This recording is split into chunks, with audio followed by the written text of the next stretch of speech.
The thing about Commodore was we had a chip fab, right? Apple used our chips, right? We made the 6502 among other things, but when I went to work my first day, MOS technology was below us, and you could smell it. I mean, it's a chip fab. It's got chemicals and things going. And in fact, I actually parked in the wrong place where the newbies park. When I pulled up, I'm like, oh, they're watering the lawn. No, we had polluted the groundwater, and they had these things we were required by the EPA to sprinkle the water into the air to try and release the VOCs, and all those VOCs ended up on my car. Additionally, I parked in the shade, so, well, all the dead leaves now are stuck to my windshield of my car, and it took me like 10 minutes to leave that first day because I'm shoveling it off the thing. And, but the thing I keep coming back to was that made us magicians, right?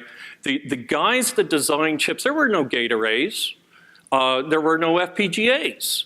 There were custom ICs, and that's what we did. So when we did a computer, we didn't hook somebody's chips together. We'd say, we need a chip that does this, and I'll surround it with circuitry that makes it live and breathe, right? And if you're familiar with the Commodore 64, the SID chip, right?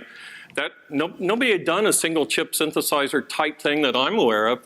And then the VIC chip, the thing that actually did games. There's something called sprites in the VIC chip that moves things around, so all you have to do is go over there, go over there. You're not redrawing them real quick. And of course, TI tried to sue us because Sprite was trademarked.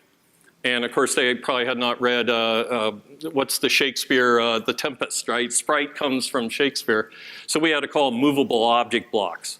But there was never a chip like that before we came along. And so I worked next to magicians, wizards, right? They were one row over, and I could go to them and say, here's what I need done. And 3 months later, we'd have something that acted similar to what I'd wanted done.